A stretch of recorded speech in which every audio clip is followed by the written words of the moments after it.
freedom is never more than one generation away from extinction. We didn't pass it on to our children in the bloodstream.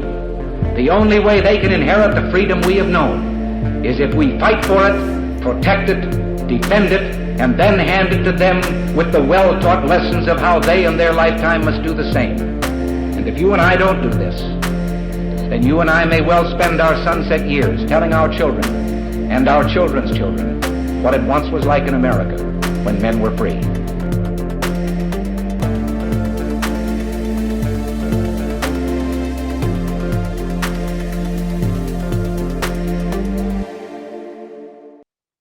Hey everybody, welcome to episode number 322 of Gun Freedom Radio, where we engage, we educate, and we inform. We are brought to you by azfirearmsauctions.com, where you set the price on guns, ammo, and accessories. I am one of your hosts, Cheryl Todd. And I'm the other guy, Dan Todd. I love our theme today. It is there a problem, officer? And our guest is Steve Pomper. Steve is an author, freelance writer, and retired Seattle police officer. During his career, he served as a field training officer on the community police team and as a mountain bike patrol coordinator. Steve also is a contributor and spokesman for the National Police Association. He has written several books, and his latest title is The Obama Gang: How Barack Obama, through his post-presidency foundation, assembled, launched, and wages the new assault on American law enforcement. Before we start, Steve, I just want to say thank you for your service. Yes. For what you're doing. I appreciate that. Thank you. You're welcome. Absolutely. And welcome to the show. Oh, I'm excited to be here. This is great. Me too. And we are definitely going to dive into that book. That is, a mouthful there and a lot to unpack. But my favorite line from your website, I was, kind of looking around to see, well, what are your works? What are your past works? That sort of thing. And I came across this line that said, "What's the most government can do for me? The least that government can do for me." And I loved that. Yeah, that was something that just struck me because I've been a libertarian for a long time, and pretty much started back in 1978 when I could register to vote. And back then, big L libertarian. Since then, small L conservative libertarian, I would call myself, and maybe even small R Republican. Yeah, absolutely. I think I wasn't ever libertarian that I realized when I was younger.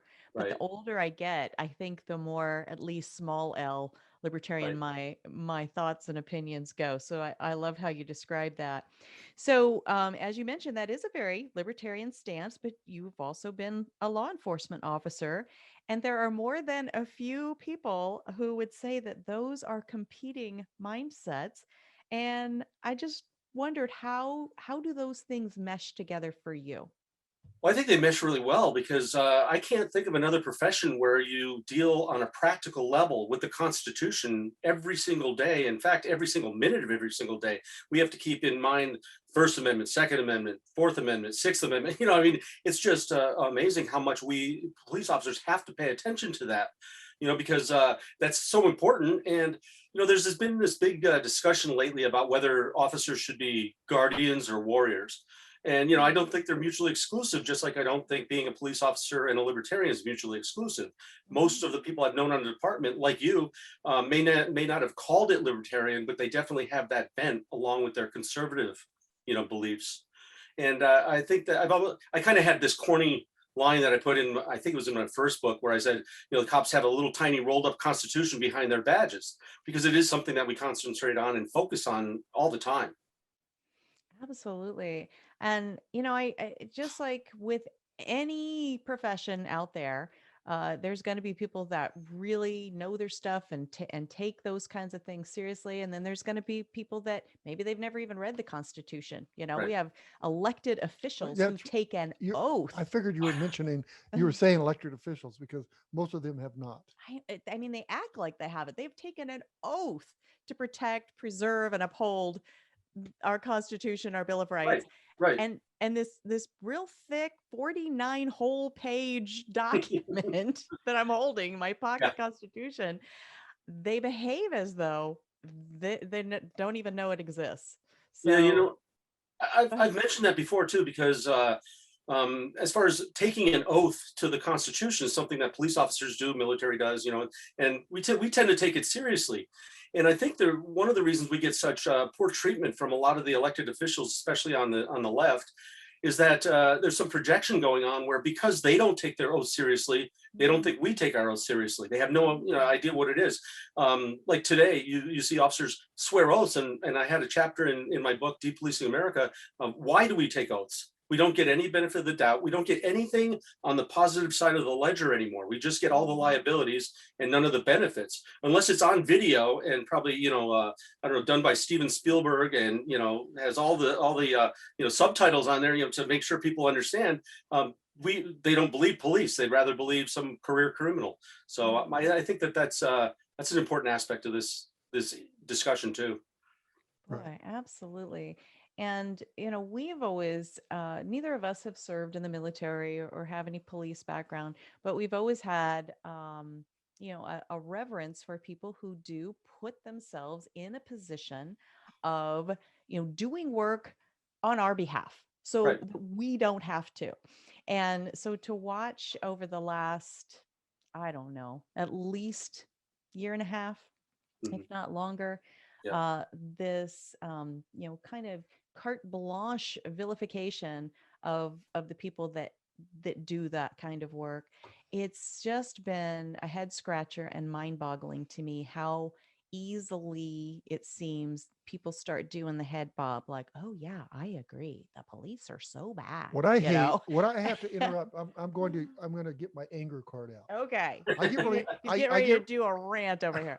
Steve, I get really mad because they profile the police because of one or two bad police officers.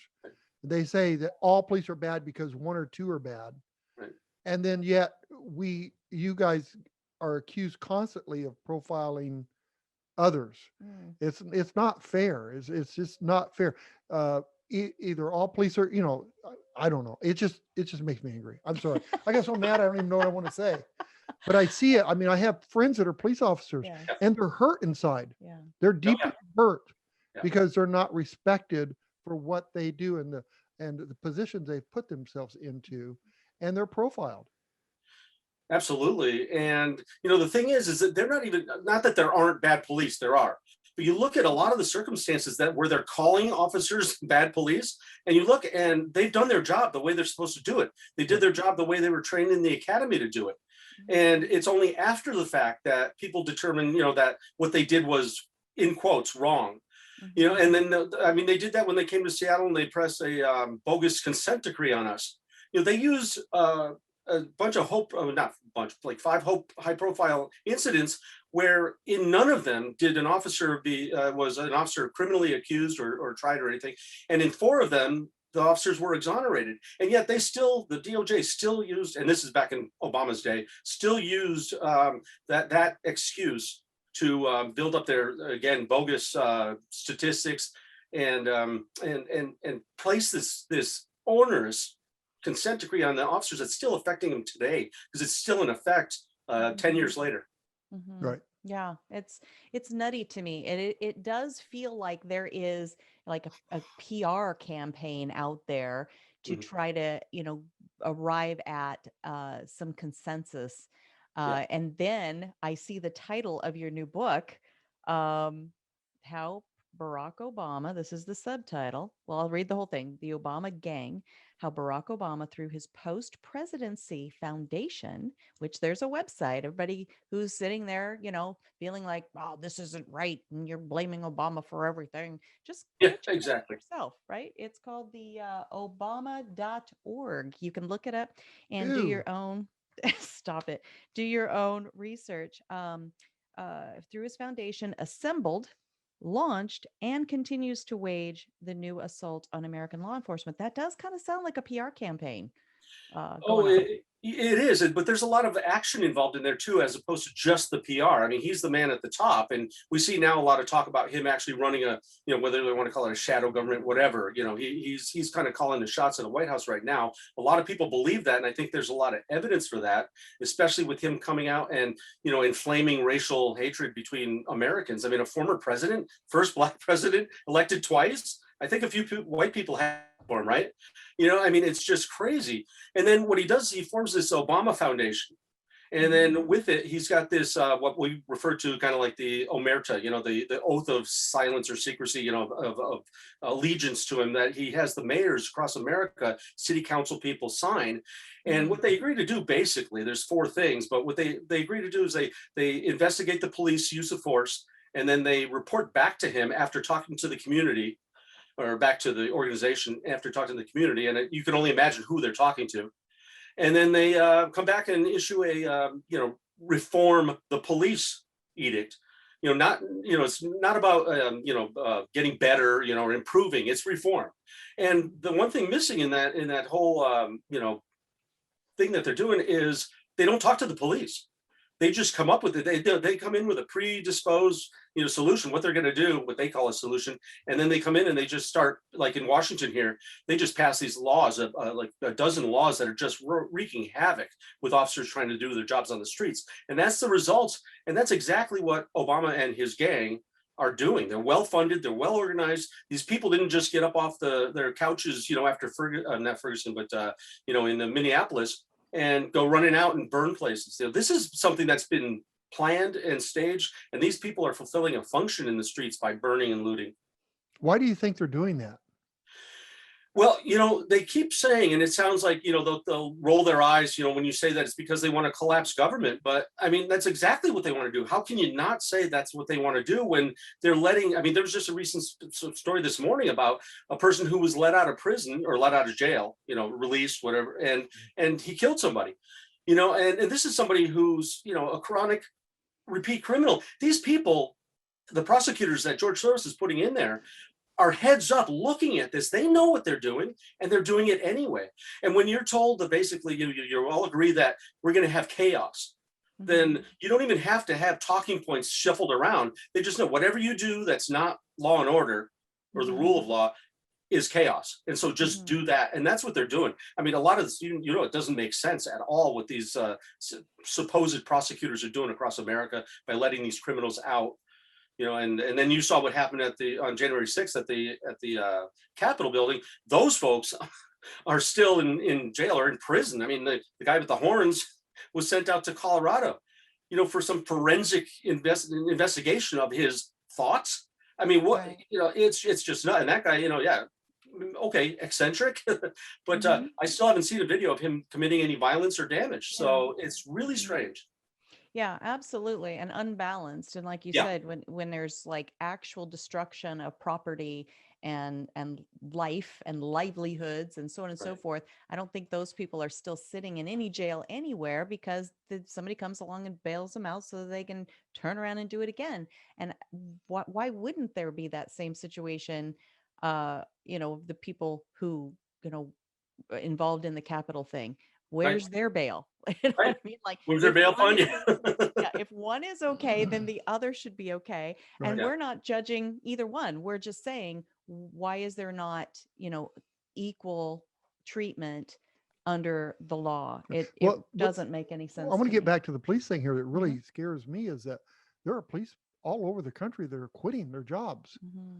And that is like super scary because we're going to get to a point. What I think they're going to do is they're going to create their own law enforcement that's government. It's sort of like maybe a strong one like FBI or something. Oh, I think it happened in 1934 or so in Germany. They call them brown coats or something like that. Brown shirts, Right. So that's the thing that's scary to me. We're going to be at a point there's no return. There's already cities. I think Seattle's one of them that they don't have enough police officers. No, the thing is, that's one of the reasons I left. I would still be on the department right now if it wasn't the way it was. But I actually truly got to the point that I understood my my duty to my community. But there comes a point where the community has to back you up too. Right. And I got to the point where I knew that if I got into any situation, not did anything wrong, but got into a situation that was perceived as wrong, then I wasn't going to be backed by anybody in the hierarchy or the city. I would just be, I might even end up in prison, which you're seeing some officers that's happening to them now. Right. And so when I see something like that, as far as wanting to do your job, but you go to the work and you say, I can't do my job. It's not that, I don't want to. Nobody sits there and says, officers get together for coffee and say, hey, let's go and depolice today. How are you going to depolice? It doesn't happen that way. Right. It's they look at a situation, even somebody crossing the street, and they look and they say, this guy's got to look like he's gonna start something. So why should I even, stop him for jaywalking when this could turn into, a use of force incident? But they're going to say the cops beat up a jaywalker. That's how they put it. So and the criminals know this too, and they know how to push the right buttons. They know what to do. In Phoenix, they are trying to set up a committee that would be non-law enforcement that would come in and rule whether or not a police officer has done his job right or not. Yeah. And they have no legal training, no legal anything. They're just citizens that never walked a mile in those shoes. Never walked. Yeah, right. And to me, I couldn't work for a police department that did that. You can't, and this batch of laws they just passed in Washington have some good examples.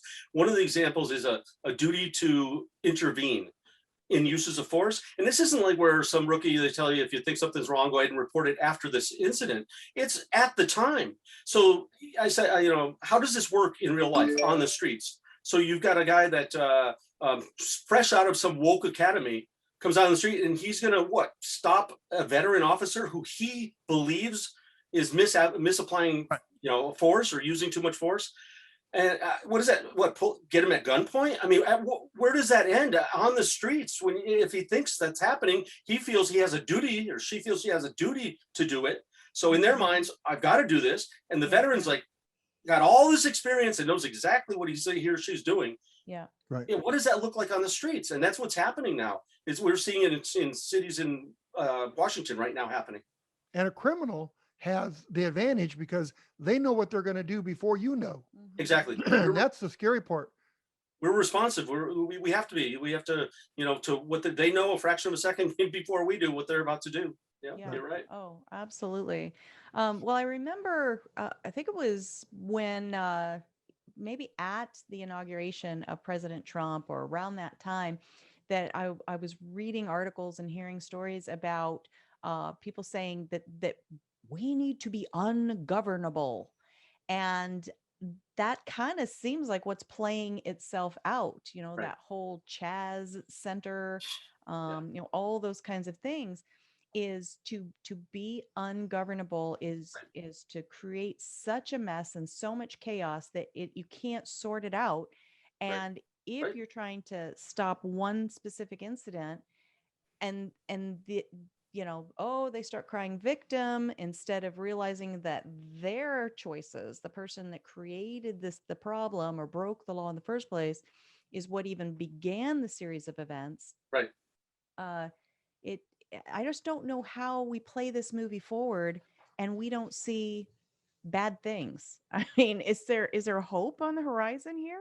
I think there is. It seems corny again, but when I think back to, Washington on the shores of Delaware, it looked pretty bleak. Yes. And so you let, her statement recently, when going through hell, keep going, because that's the only way you're going to get to the other side.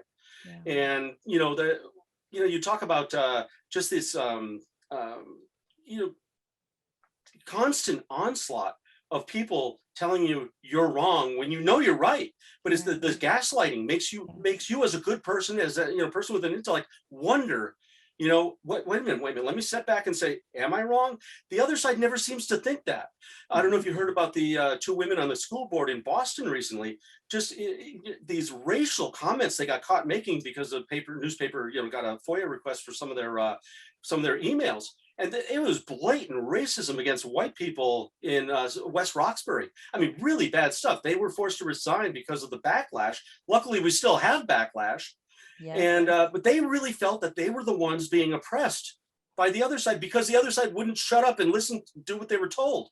You know, it's basically that. And what does the mayor do there? And the mayor there in Boston has a really interesting story, really impressive story. But she was more worried about replacing the Latina, because the two gals were Latina, replacing the Latina, you know, influence on the board than worried about the fact they just got rid of 2 racists. I mean, where are we in this country? It's really nuts. But I do see that there's hope as long as we keep going forward. You know, these folks on the school pressing back at the school boards and the town meetings. That's real important stuff. In fact, that's what this book is about. Pushback. It almost doesn't matter what's in the book, although it does. You'll really like it. But it's part of the pushback. You can't just sit there and take it. You have to push back. That's awesome. So one of the hot button phrases that I see definitely debated back and forth, especially among the big L libertarian communities, is qualified immunity. Because you have straddled both of those worlds in your life, you know, that libertarian mindset and, you know, been a badge wearing law enforcement officer. Can you kind of bring us to some place of unity with that idea of qualified immunity? Yeah, I think first off, I think a lot of people think that qualified immunity means for criminal actions, and it doesn't. It applies to civil actions. And one of the reasons, you know, like for instance, we believe in limited government, not in no government. So you have to find out where the limits are. And that's one of the limits I see, because if an officer has to worry that not having done something truly bad, but having something interpreted as having done something bad, and then they're at risk of losing their livelihood, their house, based on, you know, criminal conviction is a you know, beyond a reasonable doubt. But with the civil, it's preponderance of the evidence. We're talking 51% in a court case with people that aren't all that cop friendly these days. And just to give you an example of how many frivolous lawsuits might come down, there was a case in one of the, you know, Antifa riots in Seattle where this one officer got 19,000 complaints. It was an organized thing to send 19,000 complaints. And long story short, they accused him of pepper spraying a little boy. What parent would bring their little kid to a riot? I don't know. But anyway, and when it was investigated, you can see on video, not only did he not do it, he wasn't the one there. So it was that bad. But if they're doing 19,000 frivolous complaints just for, you know, Office of Professional Accountability or Police Accountability, what are they going to do with these civil lawsuits? The ACLU will come in and say, let's just do this every time an officer does anything, and let's risk taking their house and their jobs and their pensions and everything away. And I think that's where the strongest argument is. Wow. Yeah. And I had never heard it just, you know, described that way that you just did. So it doesn't absolve any police officer of criminal wrongdoing. It's just the civil lawsuits, which, you know, anyone can sue you for anything at any time. So that, I don't know, that seems to uncomplicate it quite a bit for me at least. So hopefully for a lot of our listeners as well. I'm just so irritated. I don't even know where to start. But the fact, and I don't usually get that way, but you know, the fact that a criminal is protected by our Constitution, a criminal is, that makes the decision to break the law, and a law enforcement officer that they're to uphold the law is not protected by the Constitution in the same way. Yeah, no, it's certainly that way. I know in my career, I found that I wrote a lot for our union newspaper, the Seattle Police Officers Guild, The Guardian. And in that, I wrote a 4-article series back in 2010 about the basically social justice indoctrination they were putting officers through. It was forced. We were forced to go, and we had to listen to this leftist drivel, you know, for hours on end, days on end, whatever the time period was. And so I wrote about it. And all I did is write in the union newspaper, First Amendment protected, that I thought it was wrong. And I stated the reasons why, and it was respectful. And anyway, my department ended up ordering me not to give any media interviews, even private off duty as myself, as writing for the Guild. And they investigated me for 7 months, basically, just because they know that while an officer is under investigation, they're not allowed to speak. It's part of the, you know, if you want to say court order kind of thing, but I mean, it's got that kind of weight. It's probably the only thing in my career I ever did that I regret. I think I should have disobeyed that order and spoken anyway. I really do. But at the time, you're taking advice from, the guild president, other people like that, and their emphasis is on protecting the guild, so they're going to give the advice that's best for that. So, but that's what other officers around the whole entire country are going through right now. Just that officer in what was it, New Jersey, for doing a Facebook post. She got fired. Her sergeant got demoted for liking it. I mean, it's crazy. It's nuts. So I think you're talking about one maybe I don't know about, but I did want to ask you on that idea of cops and free speech, because you wrote an article in November of 2020, I believe it was, cops and free speech, like walking through a minefield barefoot on crushed glass. And it brought to mind Nate Sylvester, an Idaho police officer, a gentleman who made a comical video pretending to ask LeBron James if it was okay to stop a knife fight. I thought it was quite humorous and well placed. Well, that officer was fired for making a TikTok video. Then every officer that was on that force should have walked off the job. Well, I mean, that's what they should have done. I That's the don't only know. way that they're going to solve that problem. His don't chief, know. LeBron James in those anyway. shoes. I want to ask Steve. I'm what- sorry. No, I agree with you. The town marshal, she said she was going to walk off the job if he got fired. Whether that happened or not, I don't know. You're not going to see that in the mainstream media, So, but I haven't seen what the resolution is to that. But I thought that video was great because what he did was what was going through every single cop in America's mind at that time, and he did it well, and he did it good-naturedly. And he had no reason to be good-natured towards LeBron after him, basically doxing a police officer who didn't deserve it at all. So the guy was making his point that really needed to be made, that every officer in America made. They had folks down in LA who were trying to get him to respond to them, black activists on the conservative side, and he doesn't even have time to pay them any mind at all. He's the best. He's out, and it's absolutely ridiculous. But I guess if you can play basketball really well, you know how to handle police. Don't go to the you don't have to go to the police academy. Clearly, he's an and you expert can't. in policing Right. procedures. And you Yeah, can't. It's understood. He's LeBron Exactly. James. He's Well, King yeah. According to his. Yeah, of course. And I you mean, can't right, hurt, you to be can't proper. hurt his feelings either. He hurt his feelings. That's probably what Oh, happened. poor thing. Like when he walked off the court when they weren't winning the game recently. Yeah, I'm a Celtics fan, so we've seen that. So another thing I wanted to talk to you about, it's an article that you wrote in LifeZette. It's titled, "Is the FBI Misreporting Data About Legal Gun Owners?" Yes. Is the Correct. FBI lying? Yes. Hard stop. Yeah. Yes. Correct. Okay. About legal gun owners stopping active shooters. Now, of course, we are Gun Freedom Radio. Of course, we Right. talk on here all the time about how we constantly hear statistics about when people use guns to end life, Right. nefariously.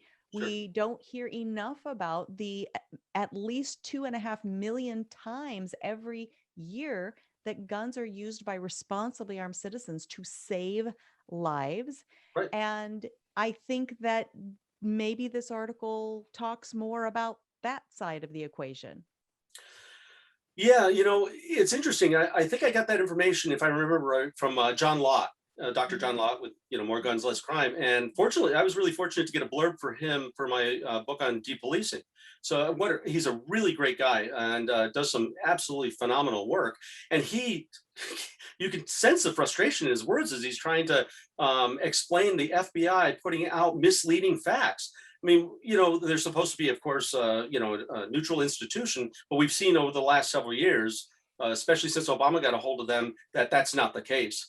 And the main place they do it seems to be with the numbers is in how they attribute, ordinary citizens with concealed carry as preventing a lot of this, or preventing or stopping a lot of these mass shootings from happening, or even just crimes on the streets. Happens all the time. Just pulling a gun out is enough to chase most folks away.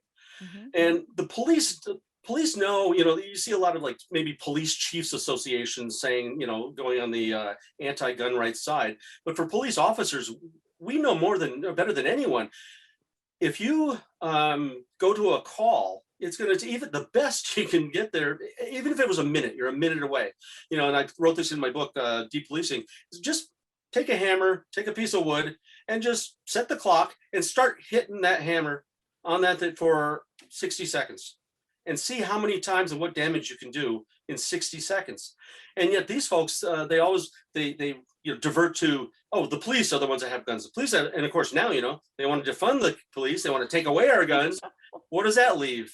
The leftist government, you know, to come in and do whatever, impose whatever they think self-defense is. Because of course, if you take away a gun, you're taking away self-defense. And I'd like to put it that way too, because a lot of people, they just don't like guns. They're afraid of guns, just like before they started driving, they were afraid of cars. Once they started driving, got used to it, it was great. People who didn't like guns that I've taken shooting, after they've stopped, I didn't realize this was so much fun. You know, they end up loving it. And they conquered a certain amount of fear too, which is, you know, people like that. That makes them feel satisfied, accomplished. Yeah. You know, so if you could put it down to, this is not necessarily just about the item, because who knows what we're going to have in 200 years from now as far as self-defense arms. But the self-defense aspect, that's not going to ever go away. Mm-hmm. No, I agree with you so much about that. And, you know, the idea that, and here in Arizona, we have constitutional carry. So you can open carry, you can We're conceal adults. carry. Yeah, we are adults. exactly. Yeah. You know, I used to use the phrase, our government treats us like adults, and I've since abandoned that because, you know, we are the boss of our government. And so, you know, we just behave like adults, and, you know, we tell our government what we're going to do. And I don't need to ask permission from anybody about how I protect my life, my one and only God-given life, and the lives of my family.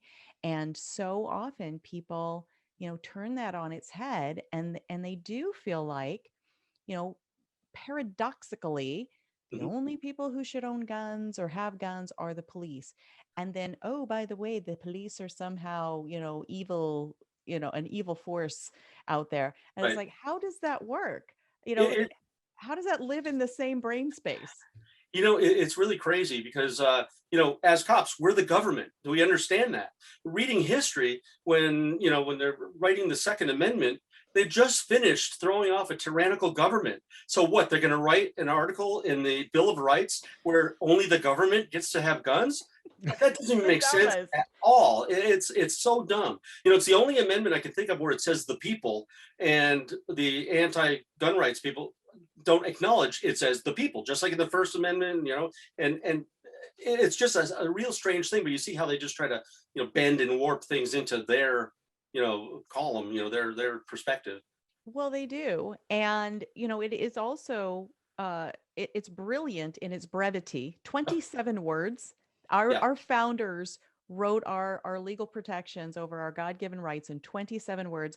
And it's the only place where they used the clause shall not be infringed. And for me, that's like gun rights for dummies, right? So anything you could think of, well, what if, you know, we have laser guns, and if you, well, wait, let's go back. Shall not be infringed. No butts in there either. Right. You know, I didn't see any asterisk in there. I don't know if you can see it right now, or a footnote down at the bottom. I don't see anything like that. No. You know, so, and like they're doing right now, I think they're convincing a lot of people through this whole, you know, the coronavirus thing, that they can infringe on the, look at, they're just doing it. And what do we have? We have courts that are not even acknowledging this. They're accepting the premise that it's okay to have a year-long state of emergency, or year-and-a-half state of emergency.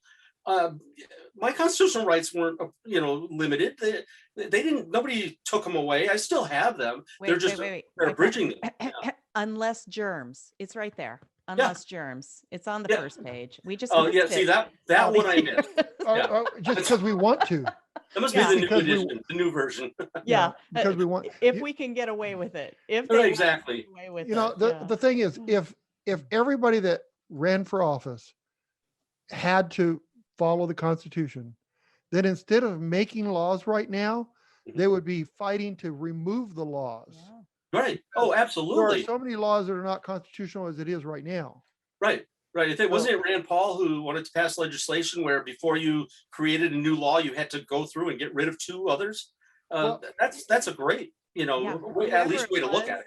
a Yeah. thumbs up to whoever, because I think it is. I think it was you're Rand right. Paul. Yeah. But there's just too many. I mean, that's what they should go for. Mhm. Let's get rid of the laws that we have, enforce the ones that are important, Mhm. because we're not doing that either. Yeah. No. In fact, I read I don't know if you know Imprimis from Hillsdale College magazine, and Mark Stein just had a article in there. It was fantastic, Yeah. and he did say in there, unless you're ready to give up everything, don't give up anything.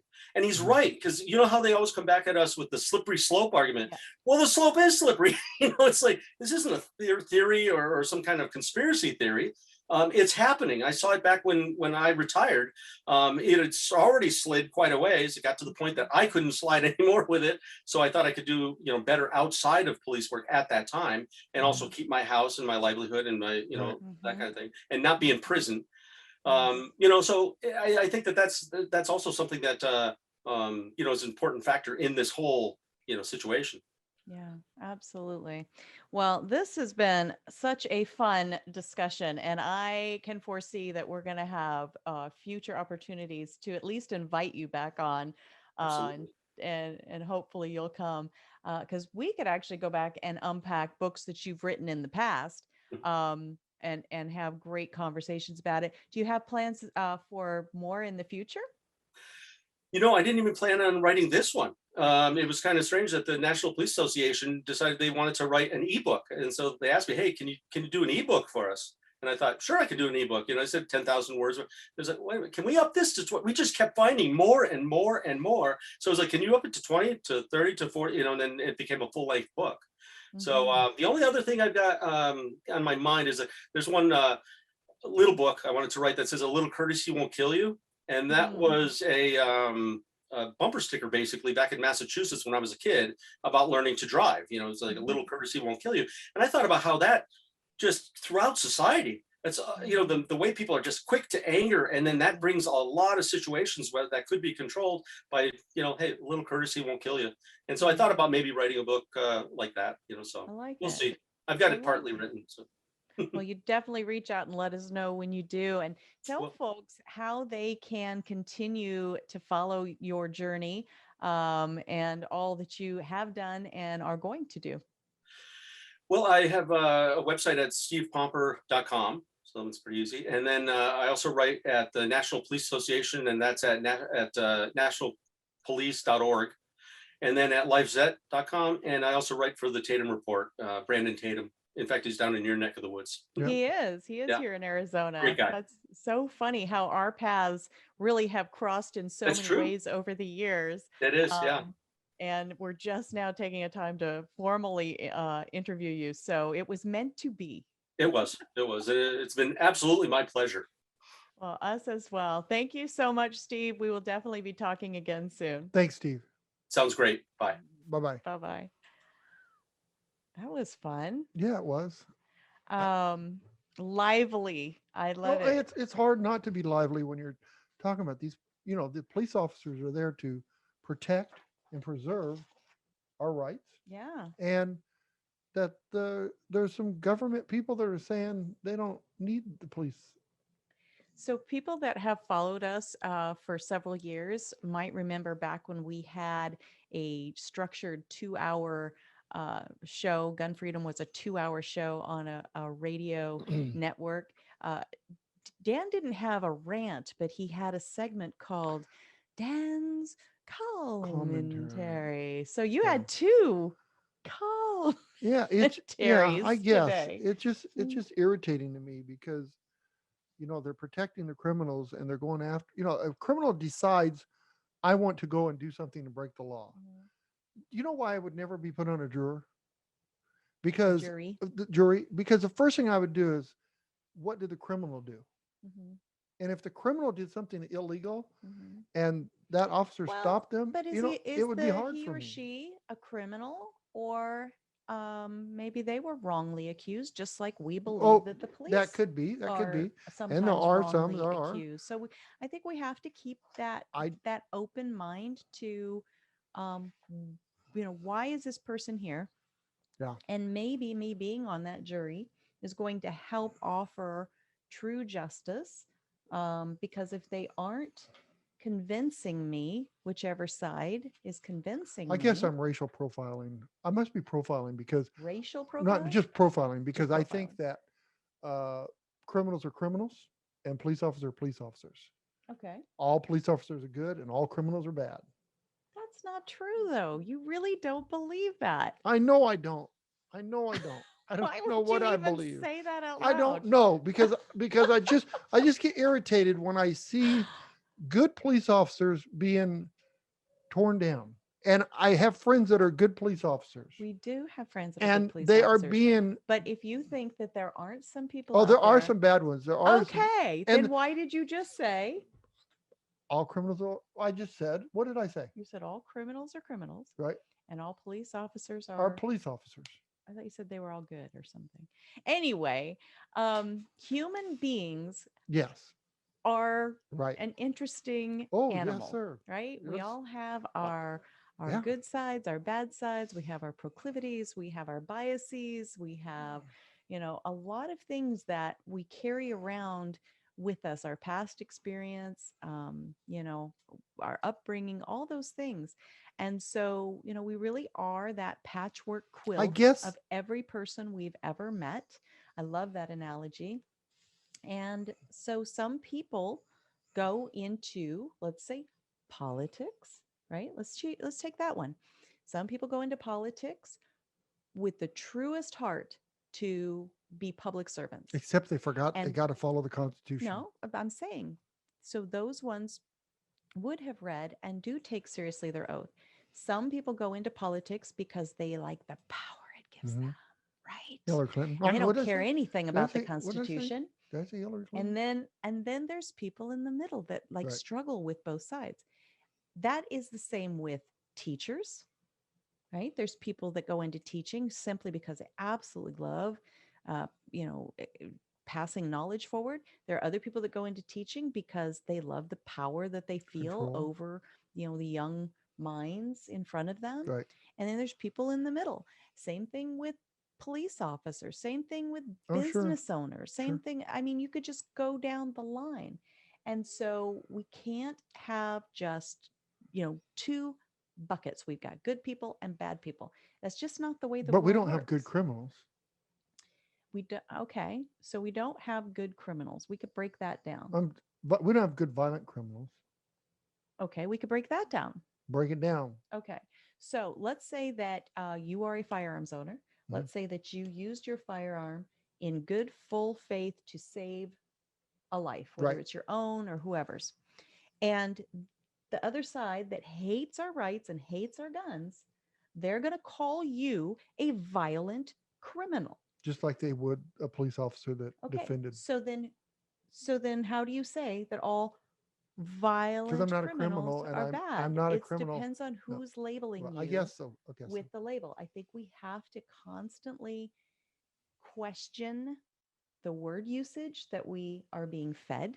We have to think who's telling it to us and why might they be saying it the exact way that You're they're right. saying it. I'm just angry right now. You're riled up. I'm riled. I He am is riled up riled up. because, like I said, I know some good police officers who are hurt right now. Absolutely. We do. And you see that a lot of cities, the police officers are leaving. Mhm. And That's going to harm the Yeah, cities that's that they're right. leaving, I and believe. what do the criminals think of that? They're Oh, they're licking their awesome. chops. Man, I just get to The increase my ones who- territory or whatever, you know? the ones who want to do harm and criminals themselves, right? And we see, I mean, we're watching They it. want We're watching power over we're whoever watching they can have we're power watching over. a series right now on Netflix, and they're talking about this guy is the leader of a gang in Florida, a Haitian Haitian. gang, Mhm. and his heart is true. His heart is good, you can tell, but he's struggling with it to And break he out from did it. some really bad Right. things. And he did some bad things, yes. you And know, right, so then which box does he live in, Dan? right. He's a criminal. Yeah. He is a criminal. So, and you it's know. just it's a character yeah, on a show. yeah. I'm But, just saying. But I just think that we need to really have our critical thinking caps on more tightly, more consistently than ever before in all of time, because we live in the age of information. right? Nobody said that it was the age of valuable, truthful, factual information. We just call it the age of information. And so we are fed so much propaganda and unchecked garbage, and it passes as news. And so I Right. always use air quotes when I say the word News. news, Yeah. because you are being given a version of something that either did or didn't happen, Right. right? There was a movie a few years ago. What was it called? Collision, maybe? And I think the movie told the story from like three different perspectives. Like maybe there was a, I don't know, a car crash. There was something that happened. And then the story was told by, well, this woman was standing over here and this is what she saw. And so she came to one conclusion. And then there was a man standing over on the other side, and here's what he saw, and he came to another conclusion. And then so there was, I don't know, three different perspectives, whatever. But I think that we forget that just because we think something, that that doesn't make it gospel. No, I totally understand. We're constantly need to learn things, but I think we live in an age. We need to live in an age where repeat criminals are are not let on the streets. Violent criminals Well, are there's not let on the definitely a street. problem with that, and that was one of the things that Steve was talking about in his book. Some of the research he did for his book, The Obama Gang, is that, the let me read this one thing. Um, the Minnesota Freedom Fund, they pay for anybody to get out of jail because they believe no one should be in jail. As reported by McCardle at National Review, the MFF, Minnesota Freedom Fund, their interim executive director, Greg Lewin, said, the last time we were down at the jail, the clerk said, we hate it when you bail out these sex offenders. To which Lewin added this unnerving statement. Lewin says, I often don't even look at the charge when I bail someone out. I will see it after I pay the bill because that's not the point. The point is the system we are fighting. It's the old ends justify the means, and they don't care who gets hurt, just that they get their way. The victims of those they spring from jail are just necessary collateral damage to advance their ideology. Uh, How does anybody look at that and kind of play that movie forward in their mind and go, Why'd you read that to me? this is going to be good for society. This is going to Yeah. be good for families. It's going to be good for communities to just mindlessly let out of jail, bail out of jail Sex offenders. any sex offenders or any old, and maybe the sex offender that he bailed out that day, maybe he was wrongly accused. We don't know, because there We was don't. no there was no conclusion to it. But that doesn't mean he gets to get It's bailed just, out. hey, back out on the streets you go. And we've heard over the course of, with all the riots and stuff in this past COVID year, that people would commit a crime in the morning. They'd get picked up by the police. They'd be back out in a few hours. So around lunchtime, they're out committing another crime. They get arrested again. And so by dinner time, they're committing a third crime for the day. They're arrested again, put back in jail. And late that night, where are they, Dan? Right. Out committing Right. another So crime. that happened in California. 3 times a guy was arrested for stealing cars. 3 Crazy. times in one day. In One day. day. I mean, it's like, I okay. mean, when you can't get, I mean, everything moves at the pace of molasses. How does that even happen that it gets processed Right. that fast? It's crazy. Yeah. But anyway, we got to get out of here. Thank you so much to our awesome guest today, Steve Pomper. And one of his books is titled What I Swiped Today as our theme. Is there a problem, officer? That sounds one way when we're like the ones getting pulled over. But in light of this whole conversation, it's like, is there a problem? To be an officer, is there a problem? Yeah, I think there's a lot of problems for the people that go through the training and really have the heart of a servant and want to go out there and protect life and property Right. and all those things. But thank you to Steve Pomper. Well, we were always told when we were kids. I know we got running out of time, but we're always told as kids, if you get pulled over by a police officer, put both hands on the steering wheel and ask the officer what you want him to do or her to do, and respect them. And if they are wrong, you can go to court and take care of that, but you follow the instructions of the police officer. And just for you to know it, I had a relative that was a Phoenix police officer that Did some really not good really things. bad things Not good and things.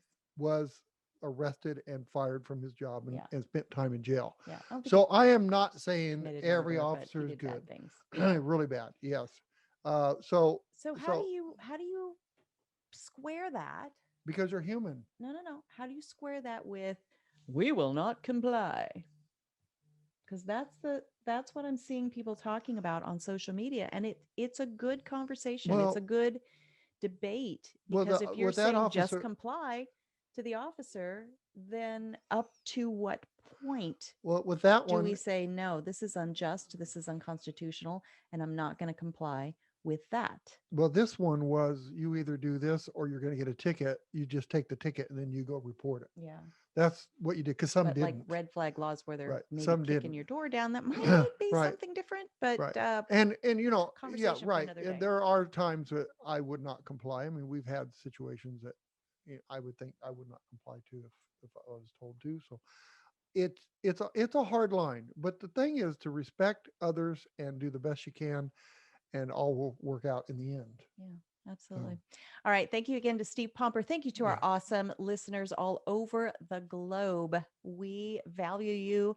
We recognize you. Your time is your most valuable commodity. And when you spend it with us, we do not No. hate that. We really value that.